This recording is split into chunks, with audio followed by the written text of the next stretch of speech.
Cenóbio, em Viseu, no Pará, 8 de março de 2025. Espiritualidade para pais e padrinhos dos crismandos, que serão crismados em Viseu por Dom Raimundo Posidônio Carreira da Mata, bispo diocesano de Bragança, no dia 13 de junho de 2025. Antes de tudo, uma saudação carinhosa a todas as mulheres. A Sagrada Escritura, no Novo Testamento, diz, na voz de Paulo, escrevendo aos Gálatas 4:4, que na plenitude do tempo Deus enviou o seu Filho, nascido de uma mulher. Nosso louvor a Deus e grande gratidão a todas as mulheres que o Senhor nos deu. Deus amou tanto o mundo que nos deu o seu Filho, nascido de uma mulher. Bendito seja Deus por todas as mulheres de nossas vidas. Deus as conserve com saúde, paz e graça. Comecemos nossa espiritualidade orando. Deus Todo-Poderoso, através dos exercícios anuais do Sacramento da Quaresma, concedei-nos progredir no conhecimento do mistério de Cristo e corresponder-lhe por uma vida santa. Por Cristo nosso Senhor. Amém. Ave Maria, cheia de graça, o Senhor é convosco. Bendita sois vós entre as mulheres, e bendito é o fruto do vosso ventre, Jesus. Santa Maria, Mãe de Deus, rogai por nós, pecadores, agora e na hora de nossa morte. Amém. Sede da sabedoria, rogai por nós. Queridos irmãos e irmãs, pais e padrinhos dos nossos crismandos, queridos catequistas aqui presentes, muito obrigado pelo convite para dirigir uma palavra nesta manhã de sábado, o segundo sábado já do mês de março, e memória de Nossa Senhora no sábado, em que vocês, interrompendo as atividades, vieram passar uma manhã juntos aqui no Cenóbio, já tendo vindo da capela de sua oração inicial e tendo me convidado para dar uma palavrinha aos pais e padrinhos. Agradeço aos catequistas, ao coordenador da catequese na paróquia, que é o Denison, que me convidou, e ao nosso pároco, que me destinou para esta missão aqui no Cenóbio hoje de manhã. Deus os conserve e lhes recompense com fartura e justiça. O salmista, no Salmo 86, na Sagrada Escritura, faz um grande elogio à cidade de Jerusalém construída no Monte Sião. Jerusalém é o centro do mundo bíblico, o desejo das nações, a cidade ícone do povo de Deus na Terra Santa. Por isso, é a cidade do Altíssimo, é a cidade santa. Em Jerusalém está na cima de um monte onde está a esplanada do templo, exatamente um lugar muito importante para o judaísmo, para o muçulmanismo e para o cristianismo. Debaixo daquela mesquita dourada que o rei Hassan da Jordânia mandou dourar em honra do califa Omar, a mesquita de Omar, está uma pedra que, segundo a tradição, ali Abraão iria sacrificar Isaque. E por ali estaria o cordeiro que serviu para substituir e poupar a vida de Isaque. Portanto, para a fé abraâmica, judaica, hebraica, aquele lugar reveste esta importância deste acontecimento fundamental da aliança, da primeira aliança de Deus com o povo na terra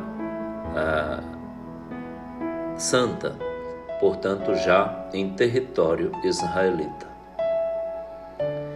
Aquele lugar também para os muçulmanos é muito importante, porque segundo a tradição dos islâmicos, dos seguidores de Maomé, o principal profeta dentro do muçulmanismo, do islamismo, Maomé, no seu trânsito pascal de morte entre a terra e o céu, partindo de Meca, fez um pouso ali, em Jerusalém, naquela pedra, e daí a carruagem de fogo o levou ao céu.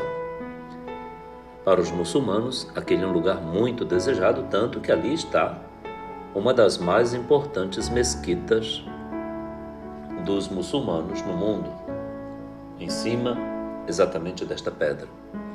Ali só se entra com os pés descalços.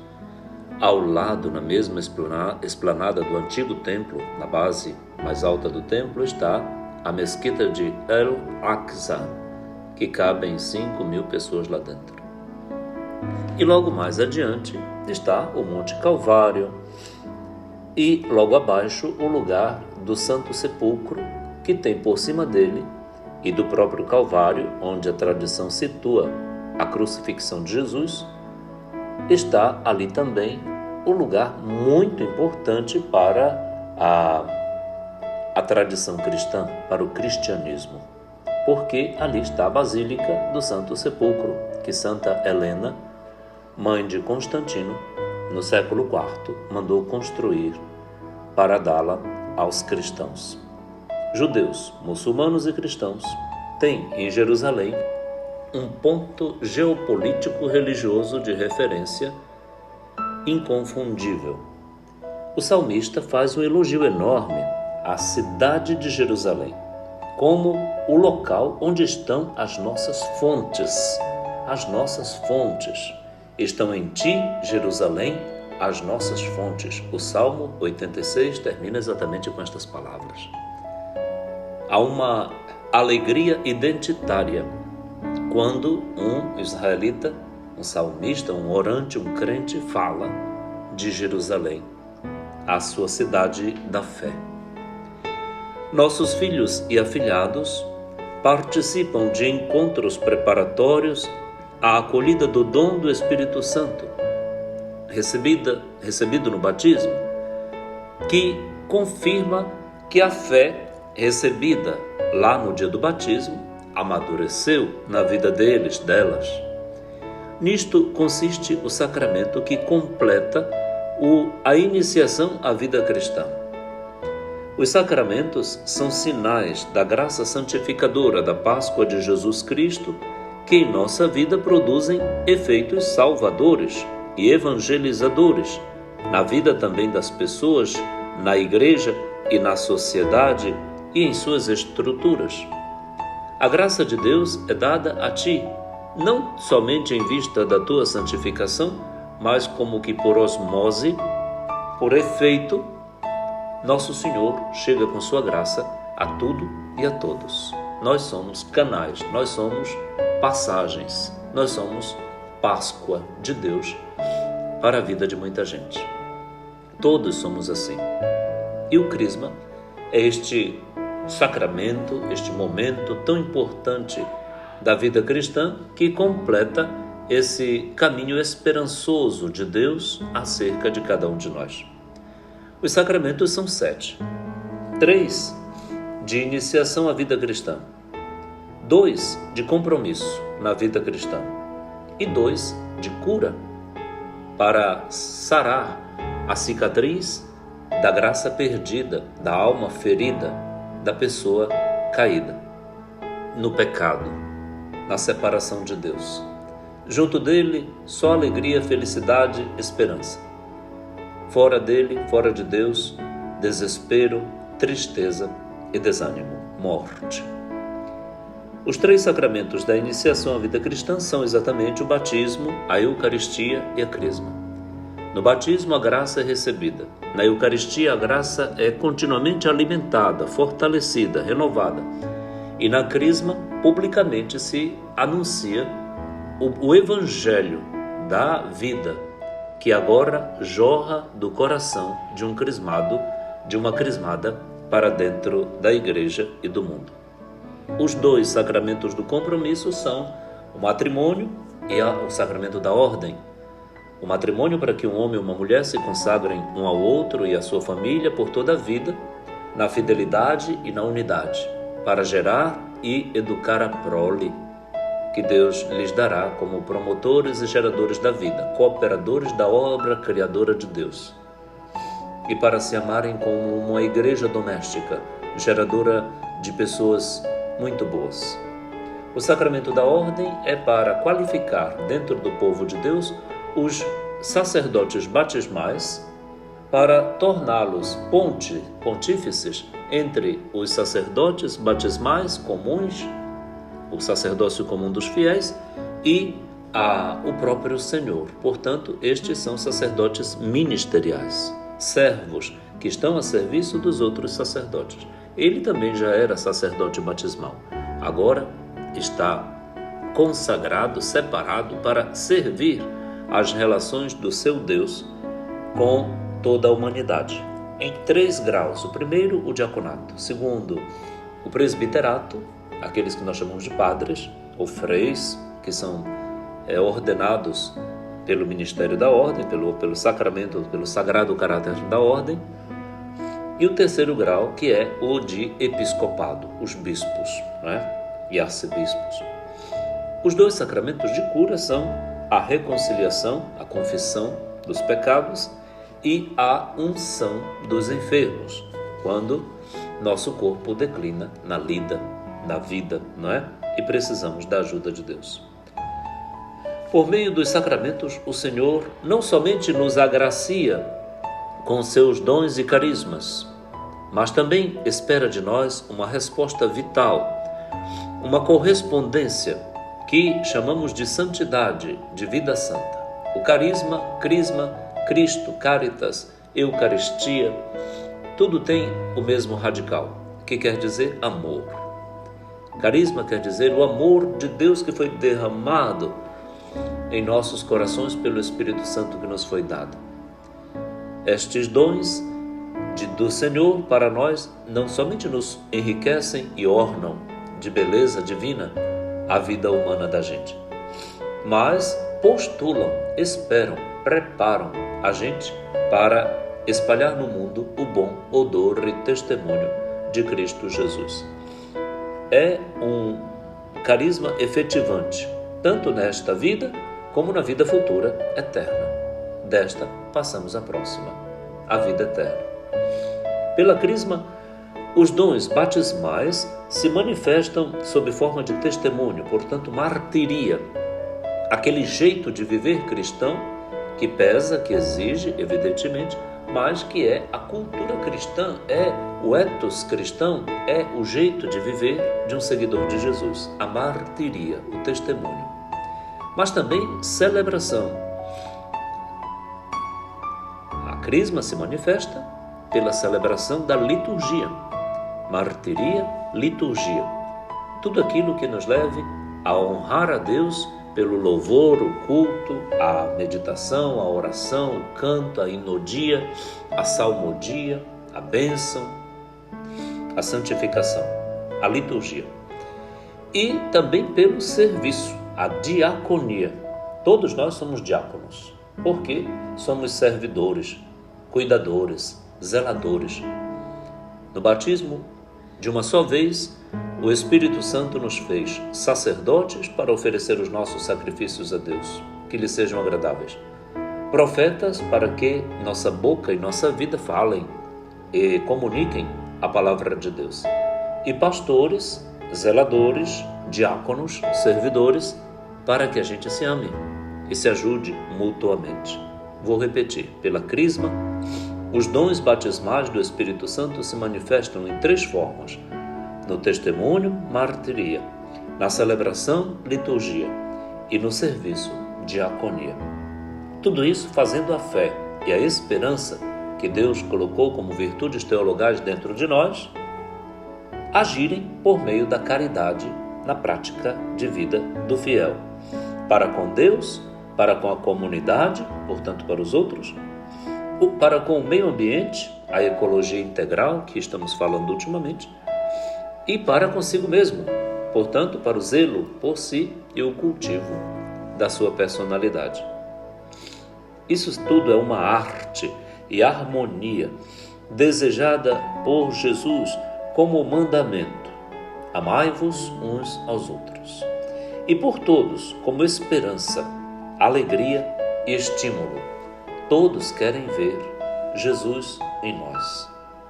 Tudo isso impõe, supõe, prepara, propõe uma grande obra de esperança em nós. Um dia chegaremos lá.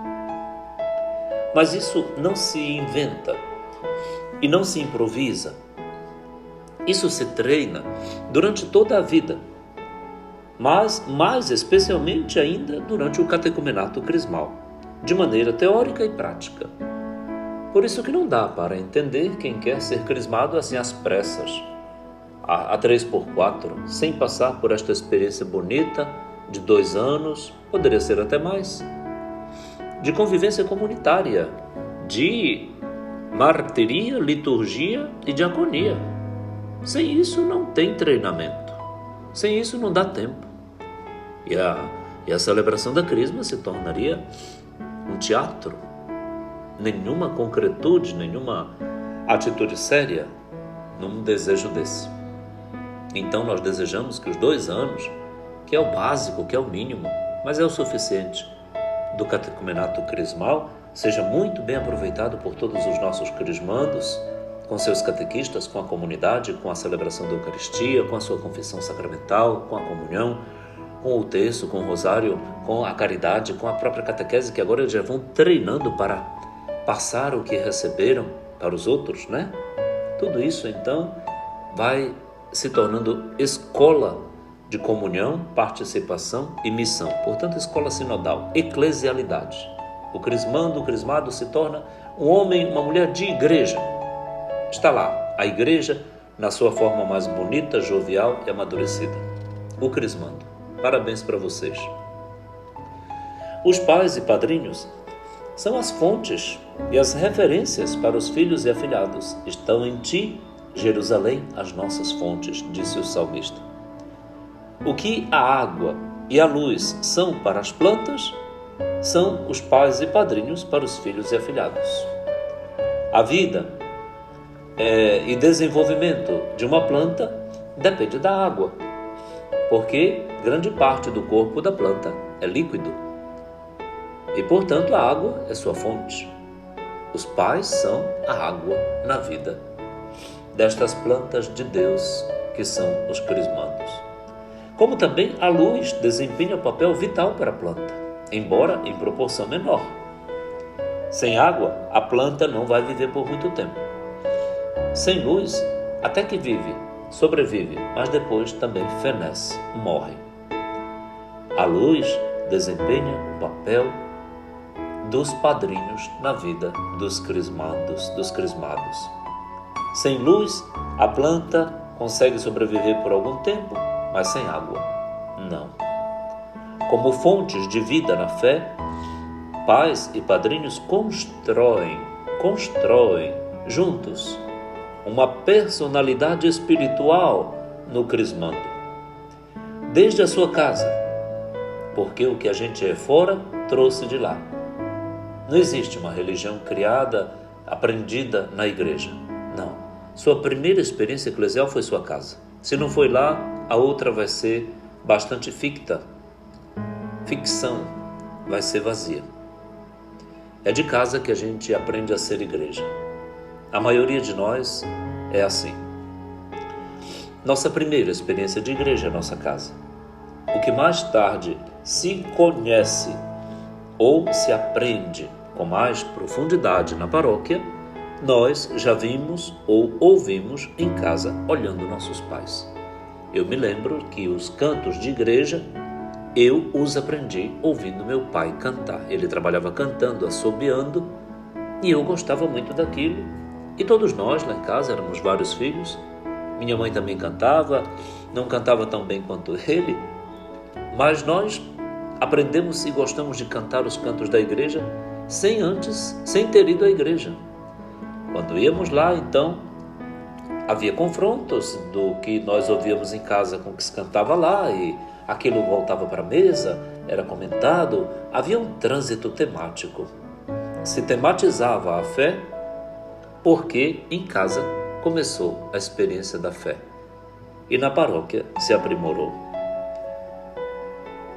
O que é que a gente vê e ouve em casa? Para ser fonte, pai e padrinho têm que beber igualmente numa fonte. Os pais e mães, os padrinhos e madrinhas, não são fontes secas, não é? Do nada. Elas são alimentadas por outra fonte. A nossa fonte é Jesus Cristo. Ninguém dá o que não tem. Para ter é preciso receber. E para isso é preciso buscar. Vejam que os verbos se concatenam, não é? Em vista de uma aquisição. Tu buscas o que tu deves dar? Te faz esta pergunta. Tu buscas onde? O que tu buscas? O que tu tens já? O que te falta? O que tu tens e o que te falta? São revisões, exames de consciência que a gente deve continuamente se perguntar para poder continuar buscando. Quem não busca, morre. É água parada, apodrece, não tem mais vida. A igreja é nossa fonte, a igreja é nossa mãe, a Jerusalém do Alto, nossa mãe. Nela encontramos a revelação das fontes da nossa fé e salvação, que são Jesus Cristo. Nossas fontes são a palavra de Deus, a tradição dos padres apostólicos, dos padres da igreja, dos concílios, transmissão catequética da fé pela catequese. Então nós colhemos, guardamos no nosso depositum fidei fidelium, no depósito da fé dos fiéis, guardamos um sensus fidei, guardamos o sentido da fé. Graças à transmissão que fizeram da sua fé a nós. Ninguém se dá a fé é recebida. Ninguém nasce pronto, acabado. Todos estamos em construção. Portanto, a tradição, tradere, do latim quer dizer isso, aquilo que eu recebi, também transmiti. E por fim, nossos pastores, o Papa, os bispos, os padres, nossos líderes. Neste caso, também os pais se tornam pastores, catequistas se tornam pastores para nos ajudar. Nós também fomos colocados na vida dos outros para sermos guias. O pai e mãe, padrinho, madrinha, precisam frequentar, beber nas fontes de sua fé na igreja, para poder iluminar, guiar os outros. Precisam receber a luz de Cristo. Por isso, no dia do batismo, ou acendendo as velas no círio pascal, o padre diz para todos: recebei a luz de Cristo. Essa vela, esta luz, vos é dada para que vocês cuidem dela. Não deixem se apagar esta fé acesa hoje. Então, nós temos que beber nas fontes da fé da igreja. Portanto, não perca a celebração da missa. Nela, você ouve a palavra de Deus e da igreja, a homilia. Encontra seus irmãos de caminhada na fé e seguimento de Cristo. Todo domingo a gente encontra gente nova na igreja. O nosso melhor passeio é a igreja, claro. Nossa comunidade fora de casa. Fortalece sua esperança e torna criativa sua prática de caridade. A palavra de Deus levanta dentro de nós esperanças, lá onde o desespero fez desencantar. O desalento das coisas erradas, dos pecados que se multiplicam, nos entristeceram. A celebração eucarística alegra a gente.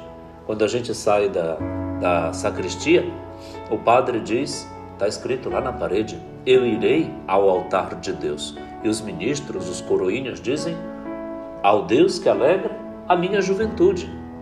Então, a celebração da Eucaristia anima e alegra a vida lá onde ela sofreu o golpe da tristeza, do pecado, do desânimo. Vá à missa, não perca a missa por nada. Por nada. Acolhendo, aprendendo, ouvindo, guardando, você terá para dar, transmitir, testemunhar, configurar, construir a imagem, a imago Dei, a imagem de Deus, a verdadeira figura, a fisionomia, o rosto de Cristo em você. Portanto, você vai assumir e vai ajudar os outros a assumirem a forma Christi. Como a forma dá aquele formato ao bolo de macaxeira, da massa que a mulher preparou, temperou e vai colocar na forma, nós vamos assumindo uma forma Christi. Vamos sendo cristificados, pneumatizados, eucaristizados, marianizados, santificados, divinizados, mas também humanizados, sociabilizados, eclesializados. Tudo isso vai acontecendo conosco na nossa participação e missão dentro da comunidade católica. Não perca. É um show a nossa experiência de fé na igreja. Portanto, tu tens a fisionomia, tu tens o formato, tu tens a forma que caprichosamente tu e teus filhos, tua família, teus afilhados, veem em ti quando tudo isso é aproveitado por ti.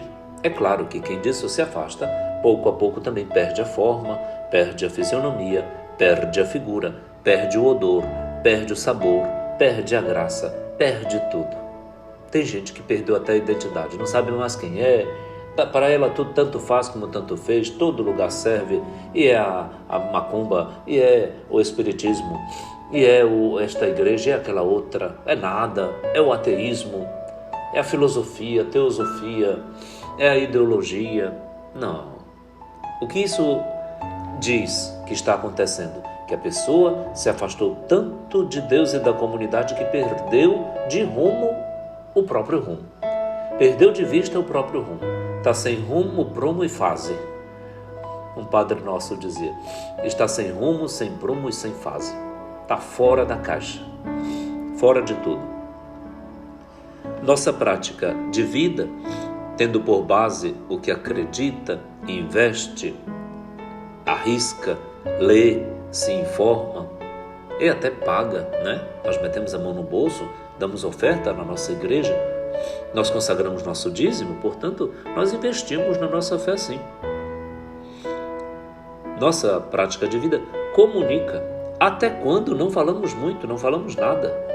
Comunica o que recebemos, portanto, tradição é isso, transmitir o que se recebeu.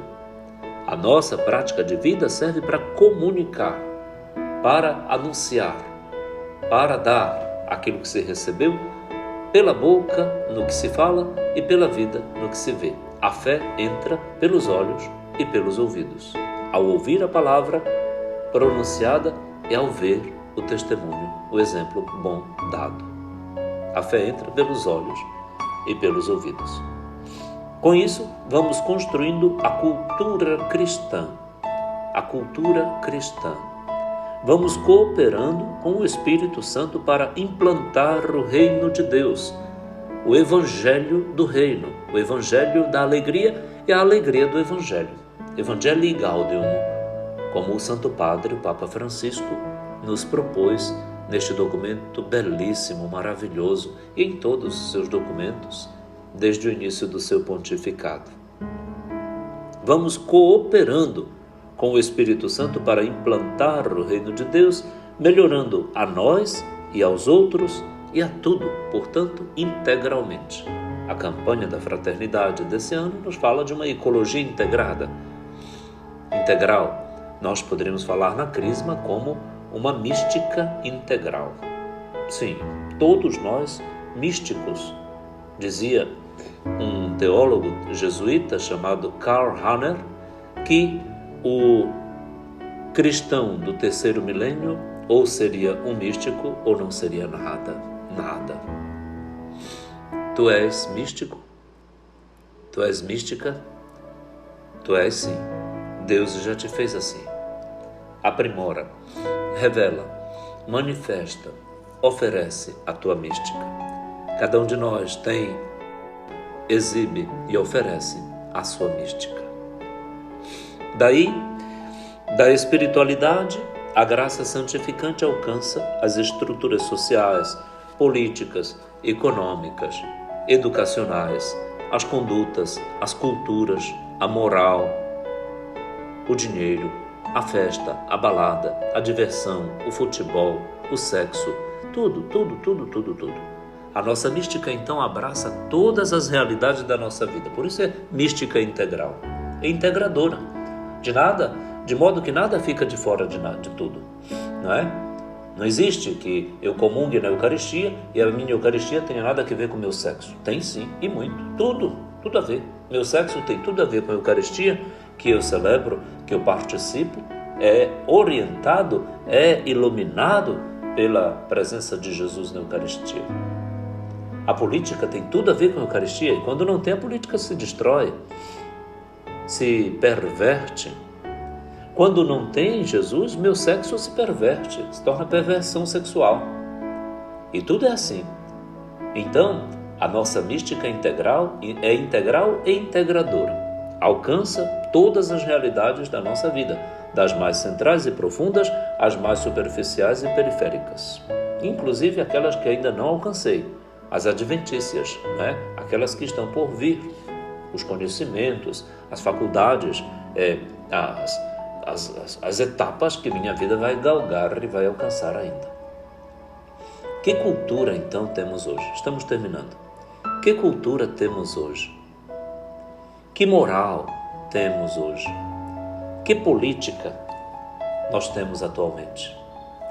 Que sexualidade nós vivemos atualmente? Que ética comunitária estamos vivendo atualmente? A cristã ou não? Tudo isso que eu falei pode ser carimbado com o carimbo da cultura cristã, da mística cristã integral, do crisma, do Espírito Santo ou não? Na tua vida de pai, de padrinho, de madrinha, pode?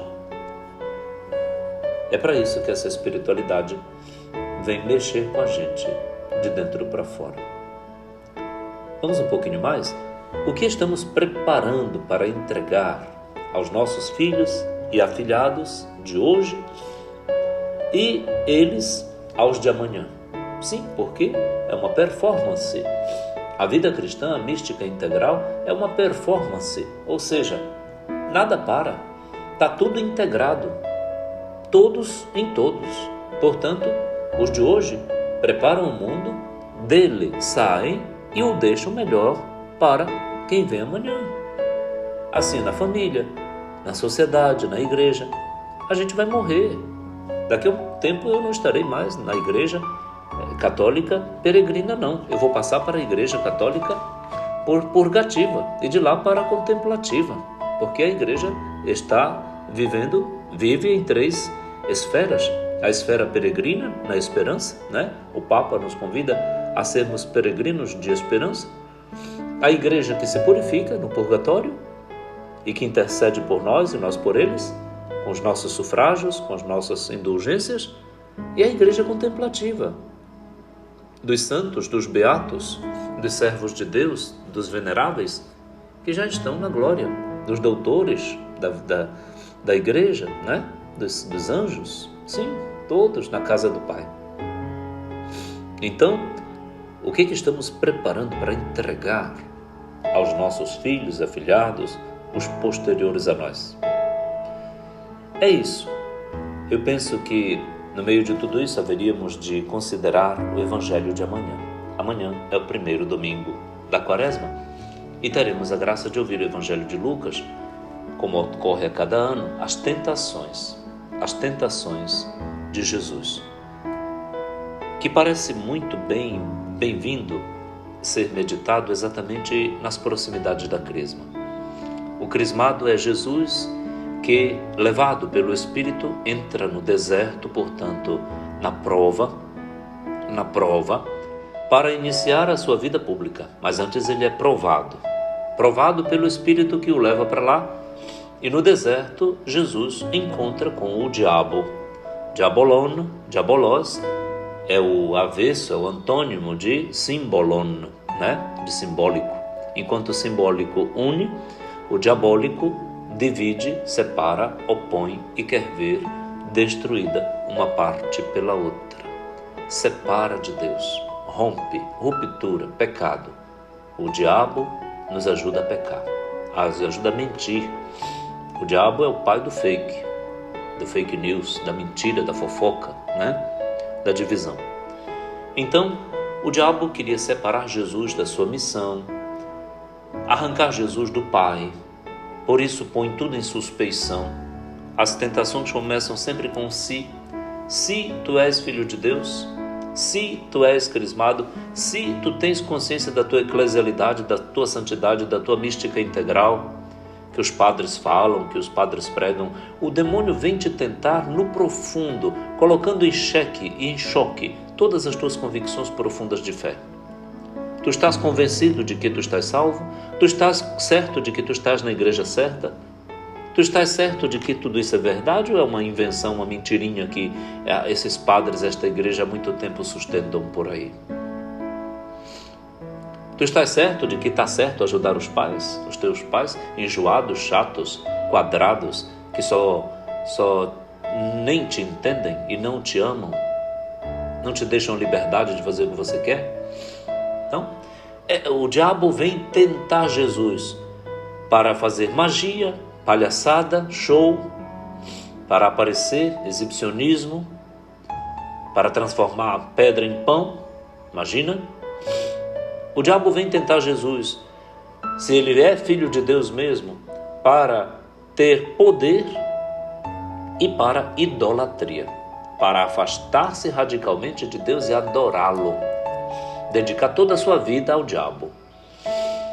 E Jesus vence cada uma das tentações com a força que a palavra de Deus tem. A Escritura diz: não só de pão vive o homem, não tentarás o Senhor teu Deus, não é? E a Escritura vai calçando, fortalecendo a resposta que Jesus vai dando ao diabo e vai dá-la ao longo de toda a sua vida. Resistindo, o diabo se enfraquece. Como é que a gente vence o diabo? Na resistência, na vigilância, na penitência. O jejum, a penitência é uma maneira forte, eficaz de vencer o diabo. Quem vence o diabo? A força da fé e da perseverança de quem resiste, de quem está sempre alerta, atalaia, vigilante. Na constância, a vigilância. Na vigilância, a perseverança. Não fracassar nisso. Não titubear. Não vacilar, porque senão você cai. Às vezes começa de um trago de cigarro, passa para um cigarro de carteira, daí para um trago de maconha, daí para o cachimbinho com a pedra, e daí para as injetáveis, daí para o cemitério, para a bala do policial, para a cadeia e para o cemitério. Há um caminho performativo na desfiguração completa da pessoa. Sim, eu estou falando do narcotráfico, muito comum entre nós. Um caminho de infelicidade e de morte. Mas com perseverança, com vigilância, olha, é batata. A gente vence o diabo e a gente progride no conhecimento de Jesus Cristo e na correspondência ao seu amor por uma vida santa. E depois, diz Lucas, no final do Evangelho, que terminada toda a tentação, o diabo se afasta de Jesus, dá um tempo, para retornar no momento oportuno. Estamos no capítulo 4 do Evangelho de Lucas. Daí, se você saltar para o capítulo 23, para a hora da crucifixão de Jesus, agora o diabo volta com a mesma condicional. Se tu és filho de Deus, igualzinho o capítulo 4. Se tu és filho de Deus, diz o soldado para Jesus crucificado, coitado lá, nu, envergonhado, sofrido, sangrando, morrente. Se tu és filho de Deus, arranca-te daí que eu quero ver. Faz uma magia agora, faz. Invoca o teu Deus e te arranca daí. Quero ver se ele vem te salvar. É muito triste isso, né? Mas isso vai chegar também para ti, para mim. Vem aí nossa doença, vem aí nossas dores, vem aí a crise, a noite escura da fé. Os místicos falam dessa noite escura da fé porque é a experiência comum a todos nós. Todos somos místicos, estão lembrados? Então, Santa Teresa de Calcutá falou que por muitos anos ela não sentia nada, tinha que fazer tudo sem sentir nada. A noite escura da fé é isso. Você manter-se firme na fé, na oração, na vida comunitária, na igreja, sem sentir nenhum tipo de consolação, alegria, ânimo, gosto, mas o Espírito Santo está conosco. Ele põe lá dentro de nós, ao mesmo tempo, uma força muito grande, uma virtus, a graça, a vida na graça. Guarde a graça, preserve-se na graça, comungue na Eucaristia, quando você sente e quando você não sente nada, quando você está feliz ou quando você está triste, quando você está doente ou quando você está legal, de saúde. Não perca a graça da Eucaristia, não perca a graça de rezar, de orar, de meditar, de fazer silêncio, não perca a graça de se confessar, não perca a graça de fazer o bem aos outros, não se canse de fazer o bem, por mais que lhe façam o mal. A graça salvadora do mundo é que vai trazer beleza, alegria e salvação a gente. A graça é Cristo. Eu desejo a vocês todos tudo de bom. Obrigado pelo testemunho de bons pais e padrinhos junto a estes crismandos, crismados, que serão sal da terra e luz do mundo, fisionomia, rosto, figura, imago Dei, imagem de Cristo, forma Christi para todo lado, para todo mundo. Estes homens e mulheres, jovens na sua maioria, vão onde os padres não chegarão, onde as freiras nunca pisarão. É lá que chegará a graça salvadora do mundo por meio deles. Pronto, agora a bola está no pé de vocês, metam um gol. Está na mão de vocês a responsabilidade. Parabéns por terem aceito o dom da vida dos filhos e o dom da vida da mística crismal, integral, dos seus afilhados e afilhadas. Boa festa da Crisma e feliz preparação imediata para esta festa em que o dom de Deus, o Espírito Santo, o dom de Deus, vai confirmar que o dom batismal amadureceu na vida dos nossos filhos e afilhados. Louvado seja nosso Senhor Jesus Cristo, para sempre seja louvado.